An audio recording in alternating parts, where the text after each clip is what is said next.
ناظرین السلام علیکم ورحمۃ اللہ وبرکاتہ۔ ہجرت نبی صلی اللہ علیہ وسلم کا واقعہ سننے سے پہلے آپ ہمارے چینل کو سبسکرائب ضرور کر لیں تاکہ اگلی نوٹیفیکیشن آپ تک پہنچ جائے۔ یہ قریش کا مکر یا داؤ پیج ہی تھا، مگر یہ مکر انہوں نے اللہ کے ساتھ کیا تھا، اس لیے اللہ نے انہیں ایسے ڈھنگ سے ناکام کیا کہ وہ سوچ بھی نہیں سکتے تھے۔ چنانچہ نبی صلی اللہ علیہ وسلم کے قتل کے مجرمانہ کردار طے ہو چکی تھی، تو حضرت جبرائیل علیہ السلام اپنے رب کی وحی لے کر آپ صلی اللہ علیہ وسلم کی خدمت میں حاضر ہوئے اور آپ صلی اللہ علیہ وسلم کو قریش کی سازش سے آگاہ کرتے ہوئے بتلایا کہ اللہ تعالیٰ نے آپ صلی اللہ علیہ وسلم کو یہاں سے روانگی کی اجازت دے دی ہے۔ اس کے بعد ہجرت کا پورا پروگرام طے کر کے رسول صلی اللہ علیہ وسلم اپنے گھر تشریف لائے اور رات کی آمد کا انتظار کرنے لگے۔ پر قریش کے اکابر مجرمین نے اپنا سارا دن مکے کی پارلیمان دارالندوہ کی پہلے پہر کی طے کردہ کردار کے نفاذ کی تیاری میں گزاری، اور اس مقصد کے لیے ان مجرمین میں سے 11 سردار منتخب کیے گئے۔ نبی صلی اللہ علیہ وسلم کا معمول تھا کہ آپ شروع رات میں عشاء کی نماز کے بعد سو جاتے اور آدھی رات کے بعد گھر سے نکل کر مسجد حرام تشریف لاتے اور وہاں تہجد کی نماز ادا فرماتے۔ اس رات آپ نے حضرت علی کو حکم دیا کہ وہ آپ کے بستر پر سو جائیں، اور یہ بھی بتلا دیا کہ تمہیں ان کے ہاتھوں کوئی تکلیف نہیں پہنچے گی۔ آپ صلی اللہ علیہ وسلم وہی چادر اوڑھ کر سویا کرتے تھے۔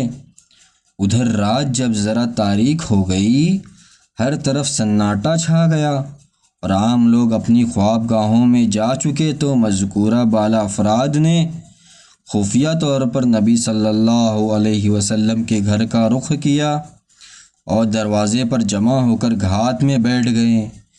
وہ حضرت علی رضی اللہ عنہ کو دیکھ کر سمجھ رہے تھے کہ آپ صلی اللہ علیہ وسلم سوئے ہیں، اسی لیے انتظار کرنے لگے کہ آپ اٹھیں اور باہر نکلے تو یہ لوگ یکایک آپ پر ٹوٹ پڑیں اور مقررہ فیصلہ نافذ کرتے ہوئے آپ کو قتل کر دے معاذ اللہ۔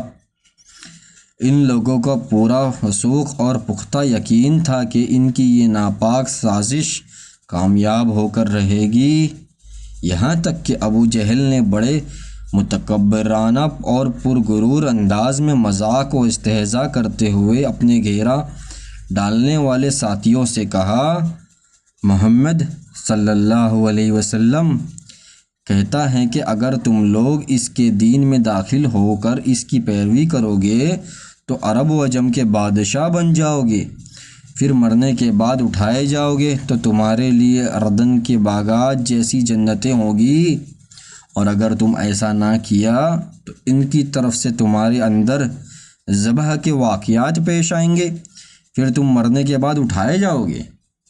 بہرحال اس سازش کے نفاذ کے لیے آدھی رات کے بعد کا وقت مقرر تھا، اس لیے یہ لوگ جاگ کر رات گزار رہے تھے اور وقت مقرر کا منتظر تھے، لیکن اللہ اپنے کام پر غالب ہے۔ قریش اپنے پلان کے نفاذ کی انتہائی تیاری کے باوجود فاش ناکامی سے دوچار ہوئے، کیونکہ رسول صلی اللہ علیہ وسلم گھر سے باہر تشریف لے آئے، مشرکین کی صفیں چیریں اور ایک مٹھی سنگریزوں والی مٹی لے کر ان کے سروں پر ڈالی، لیکن اللہ نے ان کی نگاہیں پکڑ لی اور وہ آپ صلی اللہ علیہ وسلم کو دیکھ نہ سکے۔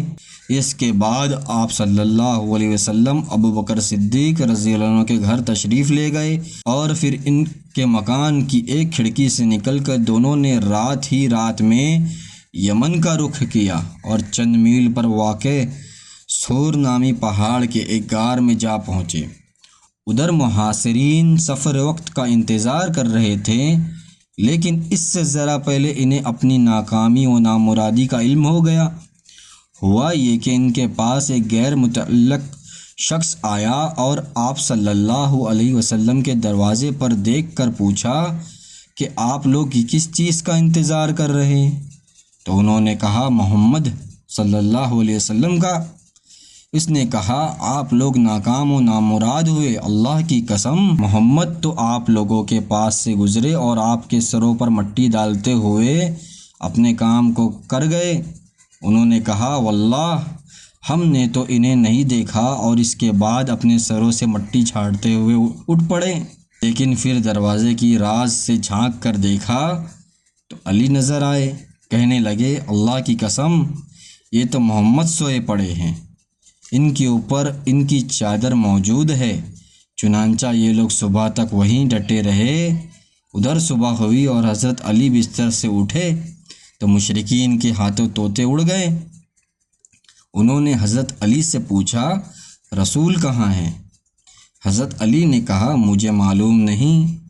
چونکہ نبی صلی اللہ علیہ وسلم کو معلوم تھا قریش پوری جان افسانی سے آپ کی تلاش میں لگ جائیں گے، اس لیے آپ صلی اللہ علیہ وسلم نے وہ راستہ اختیار کیا جو اس کے بالکل الٹ تھا، یعنی یمن جانے والا راستہ جو مکہ کے جنوب میں واقع تھا۔